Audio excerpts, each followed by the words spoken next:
皆さんこんにちは、天狗そばです。今日もゆるく雑談をしていきますので、何かをしながらゆっくりと聞いてみてください。そして、何かありましたらですね、気軽にコメントをしてくださいますと嬉しいです。ではでは今日もですね、どうぞよろしくお願いいたします。1時間ぐらい喋ると思いますけども、どうぞお付き合いをください。ちょっと自分何の話ってことなんですけれども、今実は私30分ぐらい収録してたんですけど、マイクがオンになってないことに気がつきました。ずっと一人で喋ってた。30分間も。バカというわけで、初っ端からこのテンションです。最初ね、今日ね、雨だし、曇りっぽいし、なんか部屋も暗いしとか言って、なんかテンション低めで始まってたんですよ。でもなんかだんだん喋ってるうちに楽しくなってきて、いや楽しいなとか言ってたらマイクがオフになってた。いやもう勘弁してほしいですね。なんかね、最近ちょっと春のせいかって春のせいにしちゃいけないかもしれないんですけど、なんか春のせいかちょっとボケてるんですよね。頭がぼーっとしててミスが多い、ボンミスが多いです。うん。ちょっとね、最近メールとかでもちょっとミスしちゃったりとか、書き忘れとかあったりして、こうちょっとお客さんに指摘されたりとかしてっていうのもありましたし、なんかブログでも誤字脱字が多くて、私ね、個人で天狗そばとしてではなく個人でブログやってるんですけど、なんかね、ダメですね。シャキッとしないとね。マイク入ってるか？入ってるな。大丈夫。オンになってるな。なってます。よし、じゃあ喋っていきましょう。えーっと、何をね、さっき30分も使って話してたかっていうと、ちょっとね、キャッチアップしていきましょうか。今から、この収録からおそらく6月に入っていくと思うんですけれども、5月中は、週に2回ぐらいの投稿をしておりました。ちょっとね、編集作業が苦手で、私。収録はね、全然進むんですけれども、編集が追いつかないっていう感じで、週に2回、月目で投稿をしていたと思うんですけれども、ちょっとね編集作業に慣れてきたっていうのもありまして、結構スピーディーになってきましたので、今日から6月に入ってからちょっと更新頻度を上げようかなっていうふうに思って、皆さんに実は相談をしておりました。それがマイクオフになってて一人で相談してた状態だったんですけど、どう皆さん、週に3日ってちょっと多いですか？うざい？そんなことない？なんかフォローしてくださってる方がさ、通知がいくじゃないですか。なんか、天狗そばさんが新しい動画を投稿しましたみたいな。なんかそれが週に3日も来たらちょっとうざいのかなとか思ったりして、今月目なんでどうでしょうか。でね、私今ちょっと計画中なんですけど、ちょっとね、パソコンのスペックが足りなくて、すぐにはできないと思うんですけど、金土でライブがしたいんですよ。金土の夜でライブがしたいの。金土の夜って楽しくないですか？みんなどう？飲みにとか行っちゃうかな？聞いてる暇ねえよって感じ？それとも平日の夜がいいのかな？普通に。どうなんでしょう？やってみないとわかんないよね、これもね。でもね、私ね、金土の夜になんかみんなではしゃぐのがすごく好きなんですよ。なんか飲みに行くとかってよりは家でひっそり。まあ一人飲みとかでも付き合ってくれてもいいですし、あとはなんかこう、なんか1週間終わって気楽じゃないですか。ね、明日仕事もないし、みたいな感じで、なんかちょっとワクワクする気持ち共有しようみたいなね。あるいは日曜日の夜とかに、明日から仕事だるい、やだわって時に、ちょっとの楽しみみたいな感じで使ってくださると嬉しいな、みたいなのも思いますし、まあちょっとその辺で、週末の夜ぐらいのところでライブしてみたいな、なんていう風に考えてるんですけれども、ってなると、さすがに一日の中でライブと収録がバンバーンってくるのはちょっとうざいなって思うのでうざがられるかなって思うので、普通の平日にもう一本、だから月から木の間でもう一本ぐらい投稿できるといいのかななんていうふうに思ってます。ってなるとほとんど毎日天狗デーだねみんな大変だないやいや、どうですか？ちょっとうざかったら教えてください。通知オフとかもできるのかもしんないけど、そんな悲しいこと言わないでよ。オンにしといてくださいよね。お願いします。他にね、YouTube で見たい動画たくさんあると思いますけど、楽しいもんね、YouTube ね。いろいろの出てて。でもですね、通知ぐらいはオンにしといてください。よろしくお願いします。っていう話をしてたのと、あとね、ちょっと天気の話もね、してましたよ。今日はね、こちらは大雨ということでね、なかなか珍しいくらいの大雨なんですよ。私ね、目がね、めちゃくちゃ悪いんだけど、パソコン作業の合間に、ちょっとこう、遠くを見る癖をつけてるんですね。なんかよく言うじゃないですか。遠くの景色見ると目が良くなるよって、本当かよって思うんですけど。そんなんで良くなった試しないけど、みたいなね。で、まあね、一応見るんですよ、遠くをね。で、なんか遠くの方の、まあ私結構田舎に住んでるんで、こう、空と森っていうのかな、こう、濃くなってる、雨で濃くなってる緑とちょっと暗い空みたいなのがこう、ぼやーってちょっと一体化するみたいな景色があって、それがね、結構嫌いじゃないんですよ。美しいなって思うんですけど、雨の日だとね、それが見れるんです。晴れるとね、結構カラッとしてるんで、こう山の、なんていうんですか、シルエットと空の違いがこう色もですけど明るさもくっきり分かれてるんですよ。でもなんか雨が降るとそれがこうぼやーってこう一体化した感じになって、私はねその景色結構好きなんです。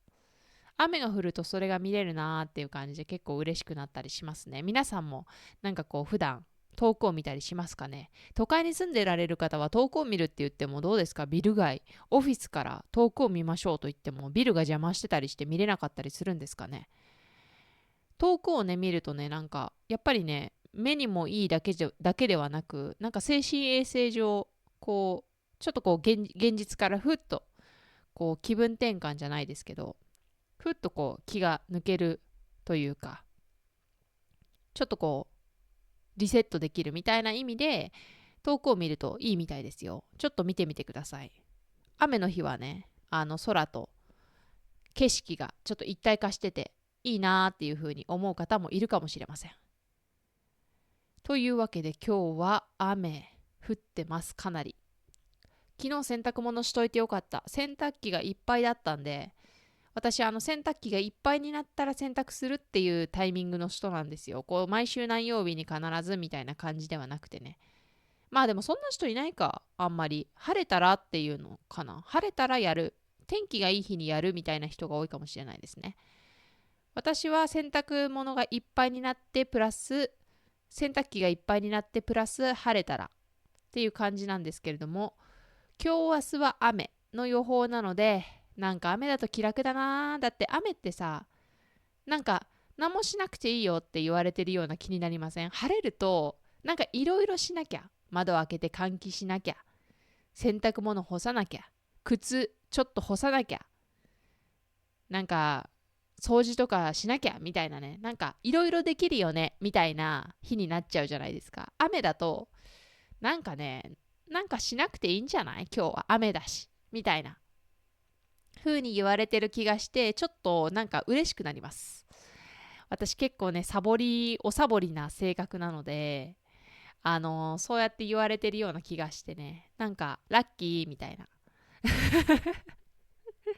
気がしちゃいますね。ところで最近天狗そばのアバターがなんか口が動きませんね、口元が。私がね多分ねすごく大きいマイクを使ってるので、マイクの部分がね口隠れちゃってるからだと思いますね。多分カメラが反応しないっていうことだと思うんですけど、ごめんなさいね。ちょっとマイクの位置をどかしました。口が結構動くようになりましたね。だってずっと口開いてたもんね、ポカーンってね。ところでね、この右下にいるエビ天いるじゃないですか。こいつかわいいですよね。こいつのね、ステッカーを作りました。別に売り出すとかでは全然ないんですけど、自分でこうパソコンに貼ったり、キーボードの裏側に貼るために、ちょっと気分盛り上げるために、自分でプリンターでステッカー作ってみました。かわいいよ。いつかね、なんだろう、ライブとかでさ、皆さんとお話しすることがあって、仲良くなれて、こう、交流できるようになって、輪が広がったらですよ。なんか、ファンの方とか、いつもフォローして応援してくださってる方を中心に、なんか、エビ天とか天狗そばのステッカーを配れたらいいななんていうふうに思って、ちょっと今から暇な時にデザインし始めました。楽しい。この後ろのざるかけ天ぷら月見カレーっていうこのなんていうかメニュー板っていうの、これもステッカーにしてもいいかもしれないですね。楽しそう。皆さんこれの中でどれが好き？私絶対天ぷらそばがいい。私月見そばはあんまりかな。なんかさ、卵がさ、こうつゆに溶けるのがあんまり好きじゃないんですよね。クリアスープが好きなので。でもカレーそばは結構好きです。なんていう雑談から始まって、さて今日の雑談テーマ、今日で11回目になるんですけれども、ついに10回を超えましたね。いやー、2桁になってきました。2桁の質問。なんかね、AI に作ってもらってる質問なんだけど、なんかネタ切れしてきちゃったのかなっていうくらい、っていう質問なんですよ。それってそれってなんか答えれるみたいな質問がね、結構多くなってきたんですけれども、まあ私の中のモットーとして、あの、出された質問は全て答える。出された順に。もうこれちょっと答えられないから飛ばそうみたいな風な質問はそれはしない。もう用意された、聞かれたことは全て答えるっていうスタンスでやってますので、今日もこの質問に答えていきますよ。今日の雑談テーマ。誰かの口癖が映っちゃったことある？この質問何？なんか雑談テーマになりますかね？誰かの口癖が映っちゃったことってあります？ないよね。誰かが、どう誰かが喋ってたらそれと同じ喋り方してたみたいな感じですか？そんなことってあるかな？なんか方言とかってこと？なんかそういえば、私がね、高校生の時、高校卒業してすぐにね、友達の男の子が京都の方の大学に行ったんですよ。それで、春休み、高校卒業して春休みじゃないですか。2月末とかに卒業して、で、3月まるっと1ヶ月、その子は京都に行って、アパート探して、お母さんとね、アパート探して、家具とか揃えて、ちょっと1ヶ月生活してたっぽいんですよね、大学始まるまで。それで大学始まる間際の4月の頭ぐらいにその子に会いに行ったんですよ。ちょっと用事があったんで京都に。別のねお友達もいましたし、その子とも会おうみたいな感じで会ってみたら、めちゃくちゃ関西弁になってたの。1ヶ月で。ほななんとかしたるわとか言われて、いやいやいやいや1ヶ月でならないでしょ。ちょっとこれ引きません？引かない？いや、わかるよ。現地にね、早く馴染んだ方がいいっていう、そういう、なんていうのかな、ちょっとフレンドリーな思考っていうのかな。なんかこう、ね、わかる、そういう積極的な気持ちはね、悪くないと思う。でもさ、今まで全然関西圏にいなかった人がさ、お父さんもお母さんも別に関西弁喋ってる人じゃないんですよ。全然関西圏じゃない人が、1ヶ月行って、しかも多分ほとんど友達とかもいなくて、いたとしても地元の友達じゃないですか。みんな関西弁喋らないですよね。で、関西の友達、知り合い全然いない状態なのに、なんで関西弁喋ってるの？いやー、どうなんでしょうね。こんなことでしょ？口癖が映っちゃったことあるって。お前なんとかやんとか言って言われて、いやいやいやいやいやみたいなね。ごめん、私冷たい？そんなことないよね。別に冷たい人格じゃない、冷たいキャラでもないんですよ、別に。でもやっぱり方言って何年か住んでないと、どうでしょう。そんなこともないのかなっていうのもね、もしかしたらその子も別に関西弁を喋ってたわけじゃなくて、普通にまあ暮らしてて関西弁になったのかなっていうふうに思った時もあったんですよ。っていうのは、あの私がね、海外に住んでた時がありまして、20代前半からちょっと中盤にかけて、まあ、後半もちょっといたんですけども、あの海外にいた時があって、もともと英語圏の国にいたんですよ。オーストラリアにいて、そこでまあ英語を喋っていて、その後に、北欧の方に行ってたんですけど、北欧の国々って、それぞれの国の母国語があるんですけど、第二言語として、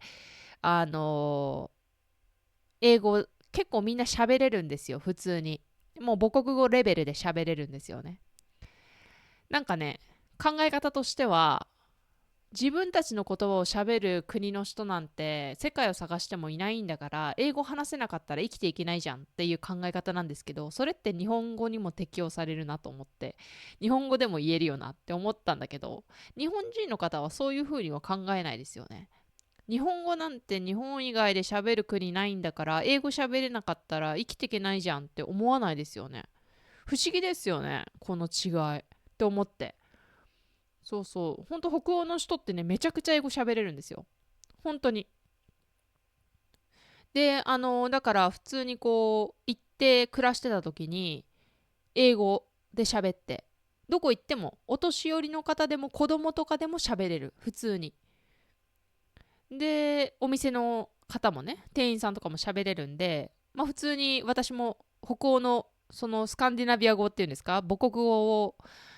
勉強しないまま英語だけでもう生活できるっていうぐらいのレベルでみんなが話せたっていう感じだったんですけど、それでまあオーストラリアと北欧と英語でずっと喋ってて、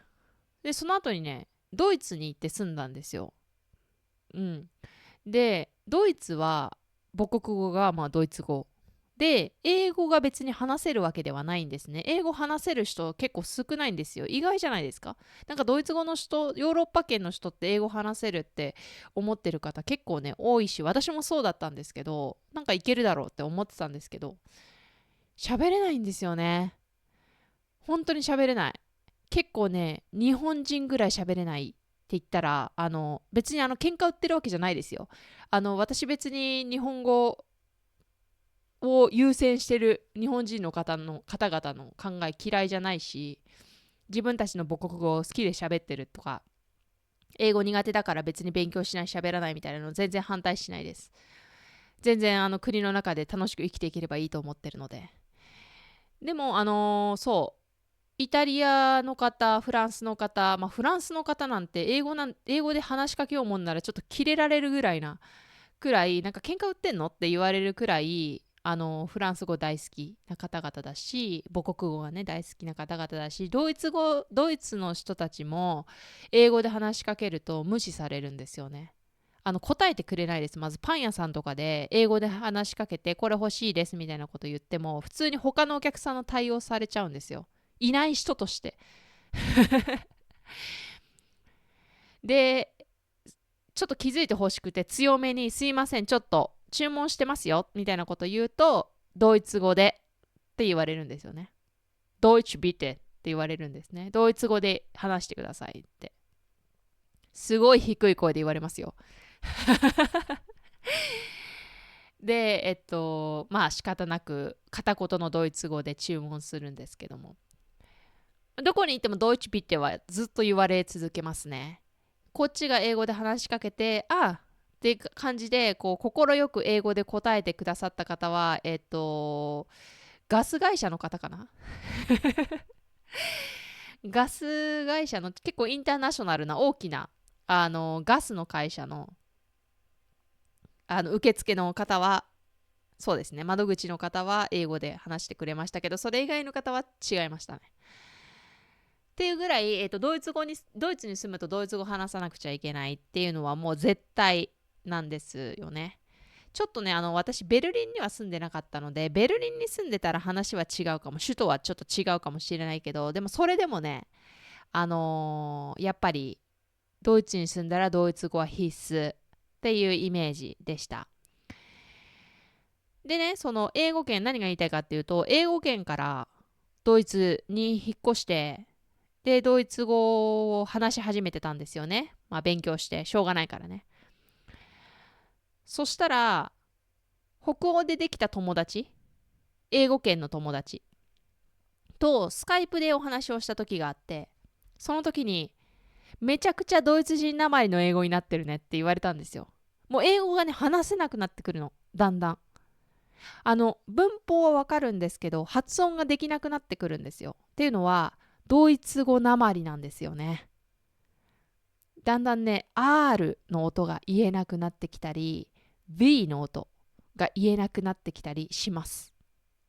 ドイツは R は巻き舌というか、こう息を吐き出すみたいな音だし、V の音はファオというファフィフフェフォの音なんですよ。なので、ちょっとまた違うんですよね。まあでも V の音はね、W で、VMW って言いますけど、V の音はそれはそれであるんですけど、あの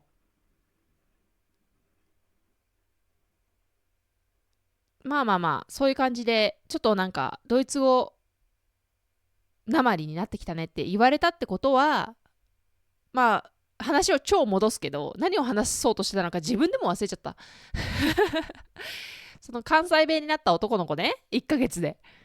関西弁になった子ももしかしたら現地に馴染もうとすごく必死で頑張ってたのかもなっていうふうにその時に思って、なんかそれをねちょっとこう引いたとか思って、ちょっとこう斜めに見てた自分をね反省したなっていう記憶がありました。私もねドイツに引っ越したばかりは本当に右も左も分からず、誰も英語で話してくれず、もう必死でね、英語を、じゃない、ドイツ語を勉強して、英語を消そうとしてたんですよ。自分の頭の中からね。英語があるうちは、ドイツ語が話せるようにならないと思ってたので、なかなかね、難しくて、英語を消して、プラスドイツ語を勉強してっていうのがね。だからね、北欧の友達に、だんだんドイツ語なまりになってきたね。なんかドイツ人っぽい発音になってきたって言われた時に、すごい嬉しかったんですよね。なんか自分の努力がだんだんこう形になってきたなみたいな。だからもしかしたらその男の子もね、関西弁で知らない土地でね、まあ、高校生で大学になるってなるときは結構こうなんでしょう、実家も出るしね、生まれて初めて実家も出るし、知らない土地で一人で暮らすことになるんだしってなると、やっぱりこう関西弁すぐに習得して友達増やそうぐらいに思ってたのかもしれないですね。そうだよね。だって右も左も関西弁だもんな。京都弁っていうのかな。パン屋さん行ってもね、それこそ京都弁で話さないとね、京都弁で話さないと相手してくれないかもしれないですよ。わかんない。京都の人がどれぐらい京都弁にシビアなのかはわからないんですけど、シビアですか？そうでもない？普通にでも観光地だから普通に標準語でもパンぐらいは売ってくれるかもしれないんですけど、ね、なのでちょっとこう斜めに見ていた自分をね反省したななんていう記憶がありました。まあ誰かの口癖が移っちゃったっていうわけではないんだけど、そうですね、方言っていうかその国の言葉の発音か、その国の発音が、まあ、だんだん身についてきて嬉しかったっていう経験はありますね、一つ。なんていうお話でした。まあ、口癖ではないのか。あとはですね、口癖か、なんか、口癖ではないんだけど、満を持してっていう言葉あるじゃないですか。これかっこよくないって思った時が一時期あって、なんかそれこそね、高校卒業して、まあ、大学生になって、こう高校の頃の同級生と会うっていうシチュエーションの時って何回かあると思うんですよね。こう例えば夏休みで、こうちょっとこう長期で地元の方に帰ってる、帰省してる時とか、あるいはこう同窓会の時とか、あとはこう私ちょっと行かなかったんですけれども、その時かなり引きこもってたんで、成人式地元でやりますよね。成人式の時にこう地元の子たちで集まってこう成人パーティーみたいなことをするっていう機会がある中で、こう地元のね友達ともう一回会うっていうシチュエーションがある時に、誰かがね、なんか男の子だったと思うんですけど、なんか満を持して何々したよみたいな、俺ついに満を持してみたいなことをね言ったんですよね。で、私それ聞いて、あ、これかっこいいな、この言葉。満を持して。なんかそういう言葉使えるようになりたいってすごい思ったんですよね。なので、なんかそれ以来、満を持して〇〇したみたいな。なんかそういう表現を使える機会を今か今かと伺っていた時はありました。なんじゃそれって感じなんですけど。なんかそういう言葉皆さんにもありませんか？なんか機会があればぜひ使ってみたいなっていう言葉。なんかさ、なんかこう、ちょっと文豪っぽくないみたいな。ちょっと頭良さそうに聞こえるみたいな。みんなが使うわけじゃないんだけど、ある一部の人たちは、さらっと使える言葉でその人たちの仲間入りをしたいみたいなね。なんかちょっと妙な感覚ある気がします。これは口癖が移ってしまったというよりも、ぜひ移って欲しかった口癖みたいな感じ。もしかしたらその男の子も自分の言葉として使ってたわけじゃなくて、例えば大学のね、こう引っ越した先の知り合いの方だったりとか、まあ大学でねできた友達だったり先輩だったりがそういう言葉をたまたま使っていて、お、かっこいい、俺も使ってみよう、で今度同級会の時にみんなの前で披露してやろうぐらいに思ってたかもしれないですよ。でそれに私はまんまとねやられて、いいな、満を持してかっこいいみたいなね。でもね、結局ね、使う機会はなかった気がします。なかなかなくないか？満を持して。私もね、満を持してね、YouTube を始めてみましたよ。今まではね、もう昨日もお話ししたと思うんですけれども、チャンネルをね、何回も作っては消して、作っては消してを繰り返してね、長い間、もうほとんど5年間ぐらいですか、いろいろ策を練ってきたんですよ。まあ、策って言ってもね、別に何か特別なことをしたわけじゃありませんよ。YouTube をね、やるってなったらね、満を持してやるってなったらね、なんていうのかな、やっぱり、よく見られそうなテーマとか、まあ、絵柄がいいとか、そんなことよりも、まずは継続できるかどうか。これが本当に重要な気がします。だから、なんていうのかな。ちょっと自分が得意とか、みんなからこれなら注目されそうとか、なんかそういうの選びがちなんですけど、選びがち。だってね、なんか他のビデオと差をつけないと、差別化してもらわないとって思うじゃないですか。でもね、やっぱり一番大事なのは自分が継続できるかどうか。もう結局ビデオが途中で止まっちゃったら、見られるものも見られないんですよ。うん、そして見られることばかりが全てではないんですよ。やっぱり自分が楽しいと思うこと。自分がの生活の中に溶け込んでいて、それを自分が嬉しいと思うこと自体がとても重要な、なんだろう、思い出作り。そういう重要な要素ですよ。やっぱり自分が楽しんでいること。YouTube があってよかったと。自分は YouTube を始めてよかったと。そうやって思えること自体がとても大切なんじゃないかと。だからね、私はね、こう、5年間も待ちましたよ。満を持して。こうして、VTuber 天狗そばとしてデビューしてるわけなんです。本当に満を持してません？ 5 年間ですよ。5年間だったら満を持してこれ使ってもいいじゃないですか。もうコロナ禍から2020年ぐらいから YouTube 始めたいな、何テーマにしようかな、何だったら見てくれるかな、ずっと考えてました。いろいろ試したよ。いろいろ私の特技、まあ、数少ない特技ですけれども披露したりしました。三脚も買いましたし、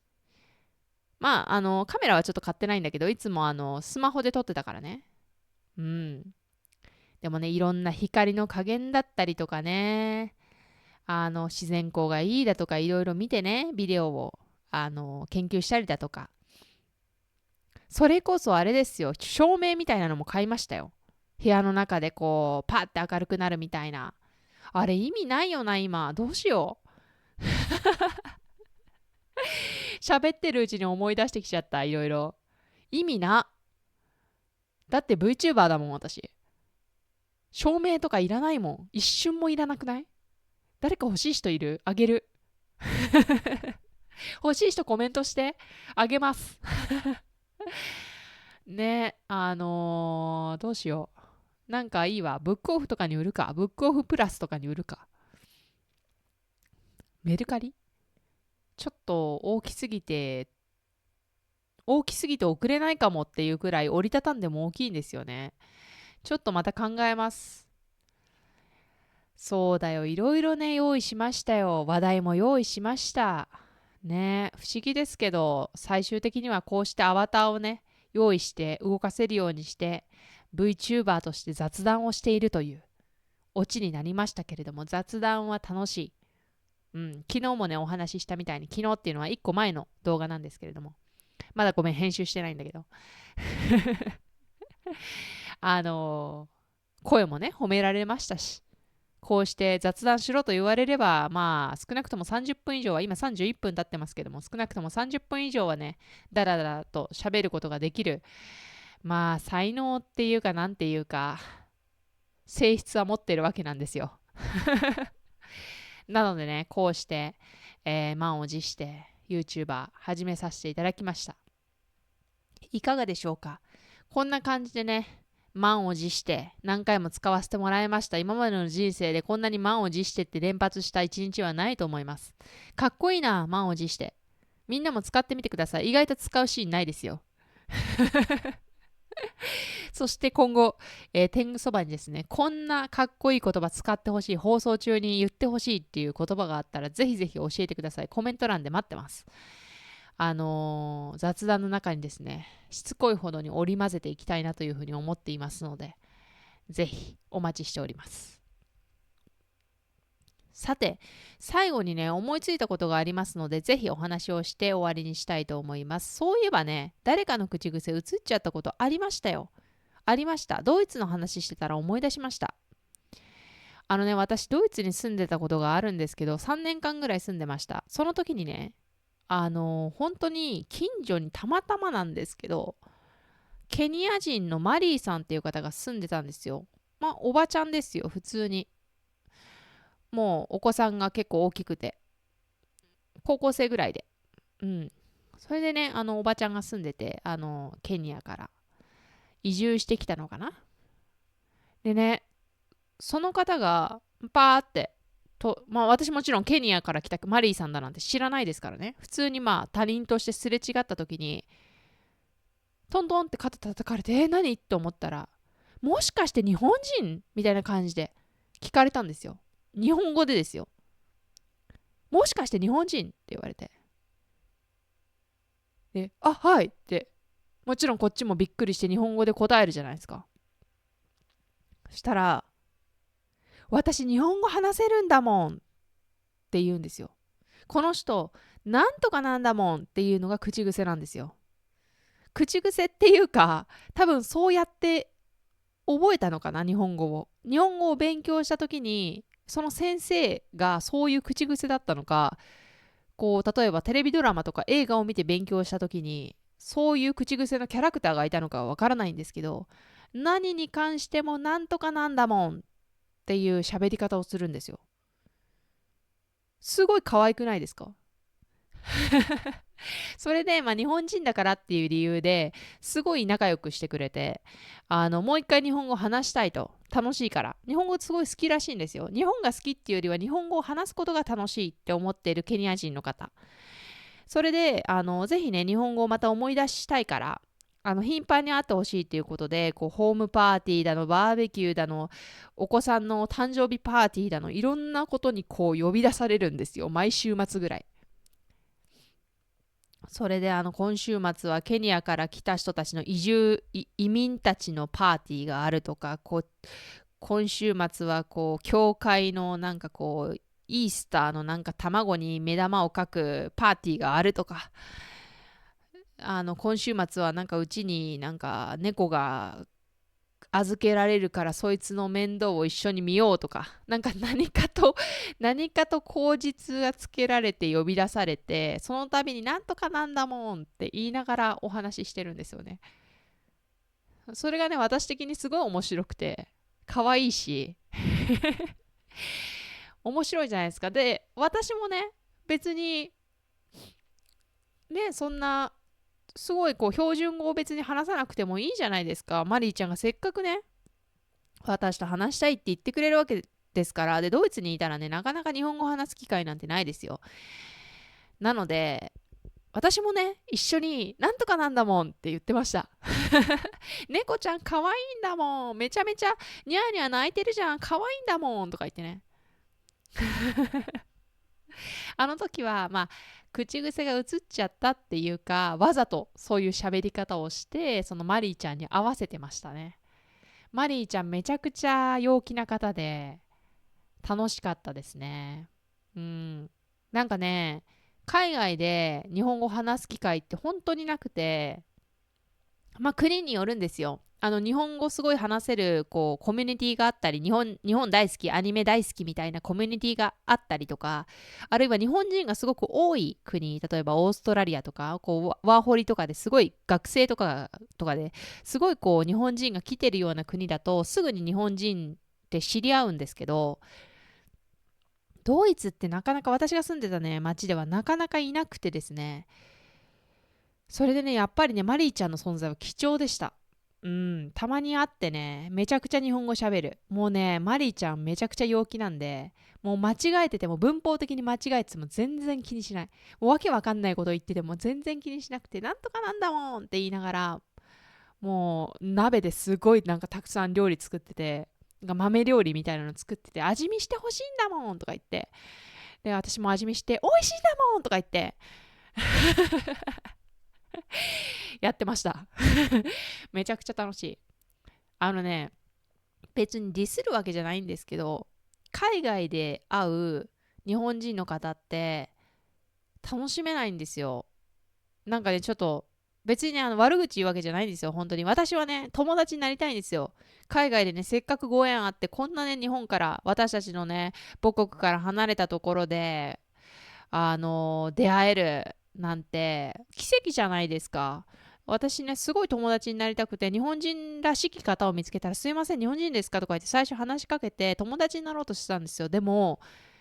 海外で会う日本人の方って、日本人を避ける傾向があるんですよね。すっごい不思議なんですけど、どの国でもね、その国のコミュニティってあって、その地元でね、ある町で、あの何々人の方々、例えばフランス人の人たちのコミュニティがあって、例えば月に1回フランス人の人たちがこのバーで集まってパーティーしますよとか、でそういう人たちでこう情報交換したりとか、まあ、こういう仕事があるよ、どうやってみないとか、なんかそういうところからどんどんチャンスって生まれると思うんですけど、日本人の方ってそれやらないんですよ。でなんでかなって考えた時に、なんか変な考え方がちょっとあるなって思ってて、日本人って日本人ですぐ固まるよねって言われるじゃないですか。あれ当たり前なんですよ。どの国の人たちもみんな固まるんですよ、その国で。例えば中国人だったら中国のコミュニティ、ブラジル人だったらブラジルのコミュニティ。私なんてエクアドルのコミュニティになんかぶち込まれたことあって、なんかめちゃくちゃよくわかんない肉料理を食べさせられたんですけど、美味しかったんですけど、あとでめちゃくちゃ胃もたれしたんですけど、なんかね、あるんですよ、それぞれ。だから別に日本人って日本人ばっかりで集まるよねって当たり前なんです。別に悪いことでも何でもないの。でも、その言葉をすごくこう悪いことのようにね、真に受けちゃってる方がすごく多い気がする。だからなんか私はそうじゃないみたいな人がすごく多いんですよ。私は日本から出たんだと。日本から出て一人でやっていく。やっていけるわけないんですよ。何かしらに頼らなくちゃいけないんですよ。で、頼る時になったらやっぱり自分と同じ国の人に頼るのが一番手っ取り早いし安心感もあるし、いいんですよ、それで。甘えちゃっていいんだけど、それやらないんですよね。だからお互いに情報交換もしないし、仕事紹介なんてもちろんしないし、私もね、日本料理レストランみたいなところで働いてた時あったんですけど、その日本料理レストランの中では確かにお友達はできるんですけど、誰かが辞めちゃったらもうそれっきりなんですよ。コミュニティをね、ちゃんと築けてないっていうか、ごめん、なんか真剣トークになっちゃってるんですけど、私それね、すごい残念だなって思ってて、全ての国でそれが起こってるとは限らないんですけど、私がね、少なくともオーストラリア行って、北欧行って、ドイツ行って、あとちょっと東南アジアの辺にもちょこちょこ住んだことがあるんですけど、なんかね、避けられるんですよ。話しかけて、陽気な子とかは最初は LINE とか交換してくれるんですけど、その時もね、LINE を交換せずに WhatsApp 交換する人がいるんですよ。で、WhatsApp も日本語で書かずに英語で書くんですよ。で、多分ね、わかる。現地に馴染みたくて、英語勉強したくて、なんかね、留学したい子とか、なんか社会人でね、1年間しか休み取ってないから、1年間の間で英語習得したいって、すごく意欲に燃えてる気持ちはすごくよくわかるんですけど、なんていうかね、なんか日本人であることをちょっと隠したがってるっていうか、日本人を見るとやべみたいな、なんか私が話しかけるとやべバレたみたいな感じの人いるんですよ。一回ね、シンガポールでびっくりしたことがあって、明らかに日本人なんですよ。明らかに見るからに間違いないですよ、日本人同士だから。で、バーなんですけど、その方はバーテンとして働いてて、私は客なんですよね。で、絶対日本人だと思って日本語で話しかけたら、いや、私日本人じゃないって英語で言うんですよ。ノーノーノーノーみたいな。で、他のお客さんが、いやいや、嘘ついてる、彼女嘘ついてる、彼女日本人だよ、東京から来たよって言うんですよ、みんなで。私も、いや、私も彼女日本人だと思うんだよねって英語で言うんですよ。でも、彼女はずっと否定し続けるんですよね。私日本人じゃない。でも絶対日本人なんですよ。で、英語も日本語なまりなんですよ。結局私はね、その人が嘘ついてんのか、本当に日本人じゃない、日本人に見える日本語なまりの英語を話しているオーストラリア人なのか、ごめん、シンガポール人なのか、わからないんですけど、結局。でも、多分日本人なんですよ。でも最後まで、そうやって私は日本人じゃないって言い張るんですよ。でね、なんかね、避けられてる気がして、なんでこんな風なのかなってやっぱり考えていくと、全然そういう話題になるんですよね。海外で会った日本人の子たちと。やっぱりね、考えると、その日本人は日本人で固まるよねっていうところにすごいコンプレックス持ってる方がいる。じゃないかなって思います。皆さん、話は長くなっちゃいましたけれども、もしね、海外に行って、日本人の方見つけたら積極的にお友達になりましょう。もしかしたらその人が仕事知ってるかもしれないですよ。もしかしたらその人がすごくいいバーを知ってるかもしれないし、もしかしたらすごいいい男を連れてくるかもしれないし、わからないですよ。うん。本当に心から知り合える人なんて母国語話す人ですよ。もちろん海外でお友達できるけど、イエーイ、What's up みたいな話もできますけど、でも本当に心から知り合えるってなったらやっぱり母国語を使わないとですよ。うん。って私は思うよ。だから日本語をね、話してくれるお友達、お知り合い、海外で作れたら、そしてね、また日本に帰ってきた時に改めて日本で会うなんて面白いじゃないですか。ねえ、あの時はね、北欧で楽しかったねなんていう話しながらね、ちょっと京都の渋いカフェで再会するとか、ねえ、楽しそうじゃないですか。大阪でお好み焼き食べるとか。なんかそういうね、コミュニティの作り方って全然いいと思うし、で、日本に帰ってきてからまた何かチャンスがあるかもしれないしね。私はバリバリでコミュニティを確立したかった人なので、ちょっとそういうのはね、残念だなっていうふうに思ってました。なんでこんな話になったんだっけ。そう、マリーちゃんだ。そう、だからね、なかなかね、日本語で話す機会がなかったんですよ、ドイツにいた時もね。結構、突き放されちゃって。何名かあったんですよ。女性にね、3名ぐらいと男性に2名ぐらいあって、私もね、めちゃくちゃ嬉しくて、このお店納豆売ってるんだよ、冷凍で。このスーパー行くと納豆売ってるよとか、そういうこと言うんですけど、いや、納豆とか食べない。もうそれ卒業したみたいなね。納豆とか別に思い出さないからみたいな感じで言われちゃって、なんか、ああ、そう納豆食べたくないみたいなね。ネバネバしてほしいよみたいなね。感じだったんですけど、マリーちゃんはめちゃくちゃ喋ってくれる上に、日本料理もすごい詳しいし、一緒にそれこそ納豆を売ってるスーパー行ってネバネバしたりとか、このお店はなんかインド系の店主がやってるんだけど、なぜかコシヒカリを売ってくれてるとか。うん、お米にめちゃくちゃこだわりがあってコシヒカリ売ってるんだよ。まあタイ産なんですけど、タイのお米なんだけどタイで作ったコシヒカリが売られてるよみたいな、まあね、パッケージにコシヒカリって書いてあるんで信じるしかないんですけど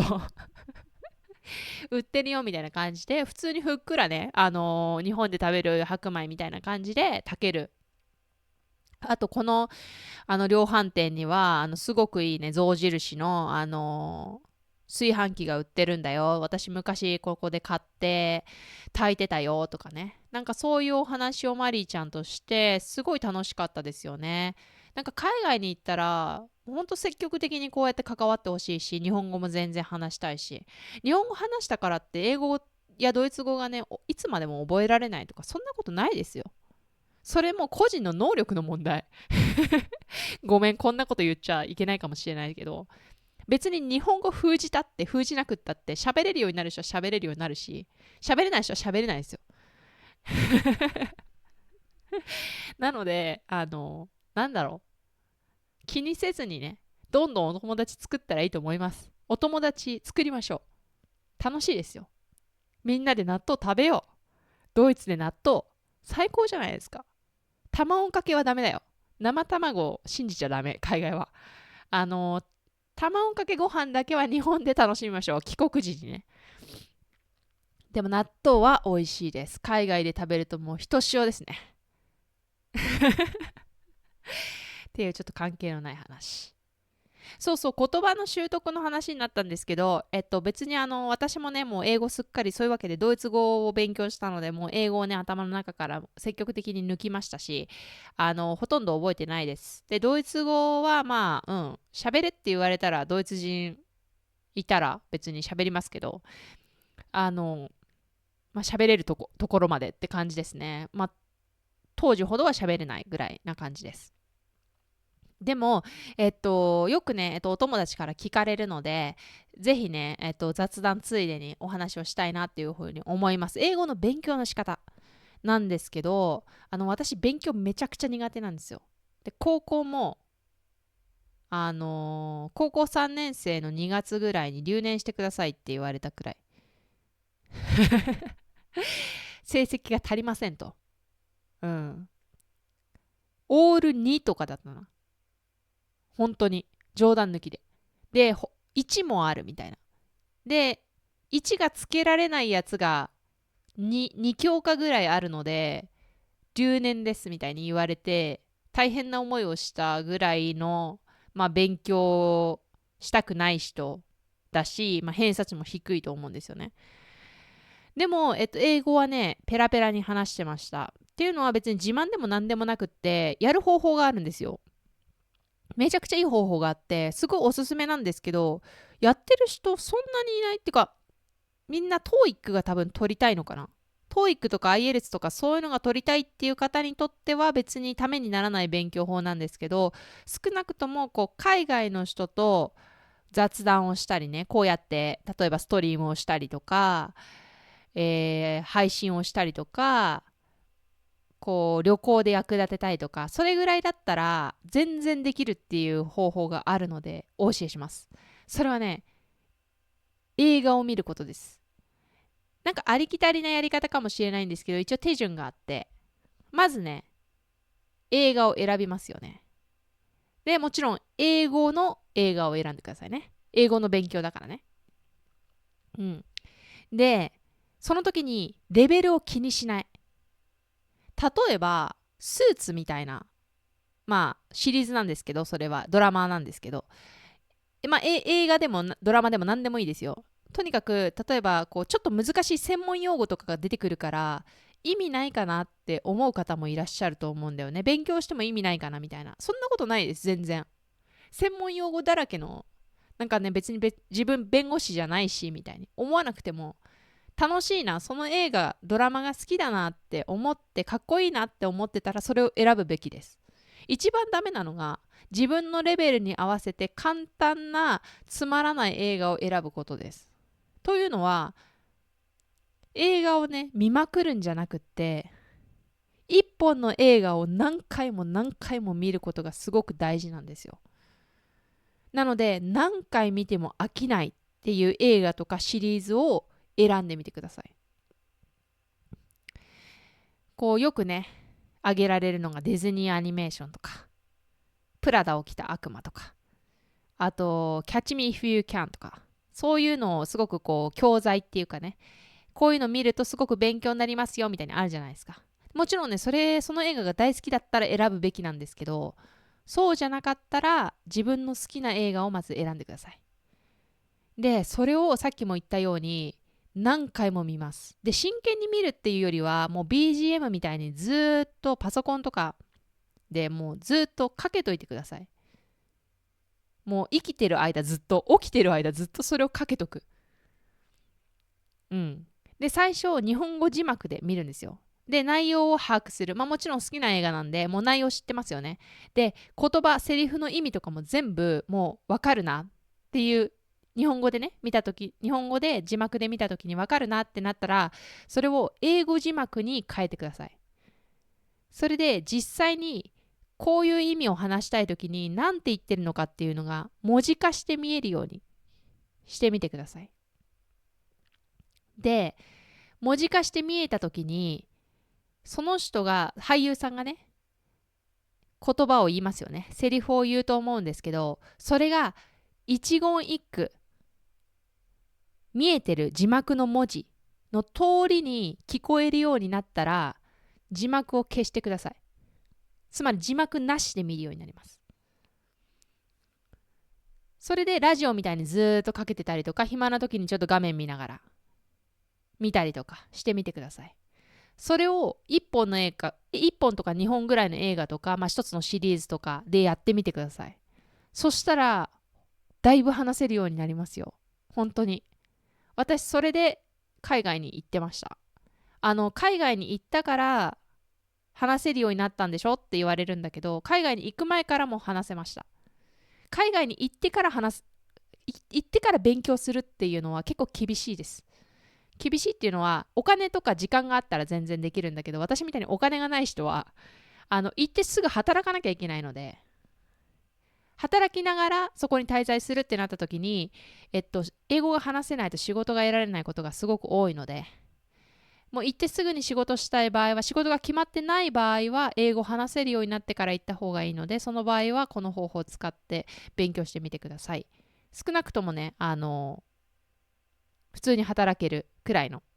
まあすごい難しい職場はどうかな、例えば医療関係とか、そういう専門用語が飛び交うような、場所は全然違いますけど、ダメですけど、普通の職場ですね。まあレストランだったりとか、私だったらまあオフィスで働いたこともあります。ちょっと出版関係とか映画制作会社とか、あとはなんだ、私の場合はちょっとこう土木建築関係とか、そういうのとかでも全然いけますね。うん。というわけで困りませんでしたので、このやり方とってもいいと思います。だんだんだんだん消していく感じですね。日本語を。最初日本語字幕で見て、次に英語字幕に変えて、最後字幕を消すっていう。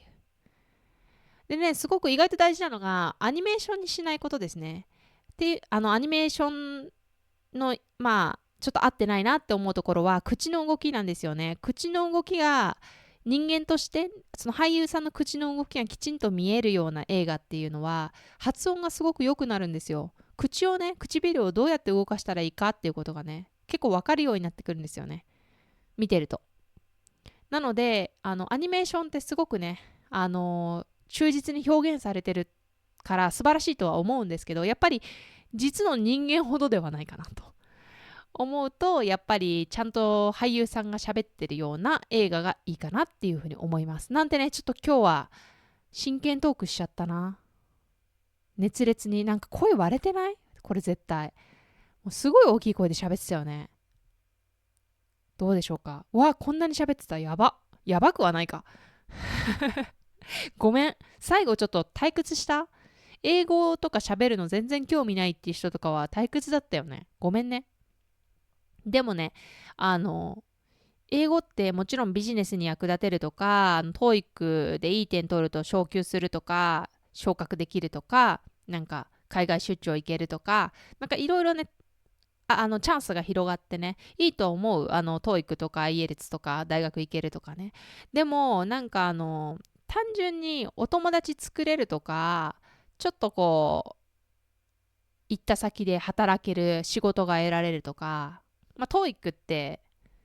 海外で点数見せても別に何も思われないっていうか、TOEIC 自体知らない国の人たちが多いので、別に IELTS 持ってたって、いや、うちの別に会社 IELTS 別にいらないって言われちゃったらそれで終わりなんですよね。面接できちんとお話ができるかどうかっていうのがすごく大事なんですよ。うん。で、それ文法的に正しいかどうかっていうのももちろん大事なんですけど、そのシーンで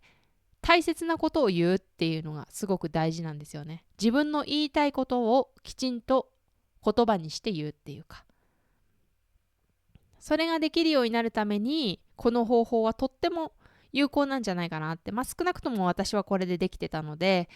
おすすめ。勉強が苦手な方、座学っていうのかな。こうテキスト開いて、まあその方法が好きな方は全然それでいいと思うんですけど、私はテキスト開くとかもう机に座ってやるとかもう絶対無理なので、もう鉛筆持てないので震えるんですよ。もうシャーペンも手がね絶対やりたくないから、そういう人はね、このやり方おすすめです。ただこのやり方にも一つだけ欠点があって、映画がない言語を学びたいような場合は使えない。例えば私ドイツ語勉強したかった時にドイツ語全然上手くならなかったんですよ。でそれ理由としてはドイツ語の映画がないからなんですよね。ドイツに住んでいろんな、まあ、家電量販店とか DVD 中古屋さんとか回ったんですけど、どれもやっぱりね、洋画なんですよね。あとはフランス映画だからね、英語とフランス語だったらこれすごく通用するかな。あと中国、韓国、中国映画もね多いし、韓国もすごく映画産業は盛んですよね。でもちろん日本語の邦画もねすごくたくさん種類あるんですけど、その国があまり力を入れて映画を作っていなかったりとか、シリーズ面白いシリーズがなかったりとかすると、 DVD 出してないとかねするとちょっと難しいなって思います。あと一番最初が日本語字幕がない場合、つまり見てすぐに内容が分かんないみたいな場合になるとやっぱり退屈ですよね。そうするとなかなか感情移入とかもできないのでちょっと辛いかなっていう意味で言うと、英語を勉強するにはかなりいいかもしれないんだけど、あとフランス語、中国語、韓国語ぐらい。でもそれ以外の国の言葉ってなるとどうだろうっていうところです。まあ英語であったらおすすめです。もういくらでも映画なんてありますからね。シリーズもいっぱい面白いのあるし、みんなもねハマってるのいっぱいあるんじゃないですか。ネットフリックスとかだったら見放題だもんな。うん。字幕出るんですかね、ネットフリックスとかアマゾンプライムって。その英語字幕って出るよね。なんか切り替えできますもんね。だから最初日本語字幕、次英語字幕で、最後はなしみたいな、字幕オフみたいなねので見てみてください。もう見まくってください。1本2本の数少ない映画をもう何回も何回も、もう飽きない映画を選んで見てみてください。喋れるようになりますよ。応援してます。ちょっとね、最後趣旨が変わってきたんですけど、今日のね、雑談テーマ、誰かの口癖が映っちゃったことあるっていう話だったんですが、結構いろんなところに、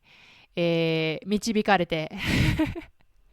楽しくお話しさせていただきました。いかがでしたでしょうか。すいませんね、ちょっとかなり脱線しちゃって最後の方はっていう感じだったんですけれども、皆さんが退屈していなければいいななんていうふうに思っております。今日もね、最後まで聞いてくださって本当にありがとうございました。いつも励みになっております。